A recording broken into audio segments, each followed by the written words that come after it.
முருகனின் முழு அருளையும் பெற வேண்டும் என்று நீங்கள் நினைத்தால் மட்டும் போதுமா? அதற்கு என்ன செய்ய வேண்டும் என்று தெரிந்து கொள்ள வேண்டாமா?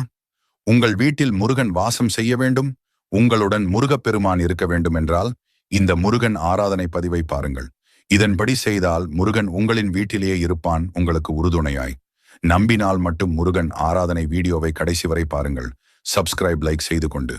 தீராத கடன் தொல்லை, வாழ்வில் ஏற்படும் பிரச்சனைகள், மனக்கசப்புகள், வேலை தொழிலில் நஷ்டம், குடும்ப பொருளாதார கஷ்டங்கள், குழந்தை பாக்கியம், வீட்டில் கெட்ட சக்திகள் இருப்பது, குலதெய்வ நடமாட்டம் இல்லாமல் இருப்பது, அரசு வேலை ஆகிய பிரச்சனைகளுக்கு எல்லாம் இந்த ஒன்றை செய்தால் போதும். செவ்வாய்க்கிழமை இல்லை, சஷ்டி தேய்பிறை, வளர்பிறை ஆகிய நாட்களில் வரும் பிரம்ம முகூர்த்தம் நேரத்தில் ஒரு மஞ்சள் துணியில் 5 மிளகு, விரலி மஞ்சள், சுக்கு, பிரியாணி இலை 1, ₹1 நாணயம் ஆகிய அனைத்தையும் கட்டி உங்கள் வீட்டில் வாசலில் கட்டி வையுங்கள். இப்படி செய்வதால் வீட்டில் தீராத சாபங்கள்,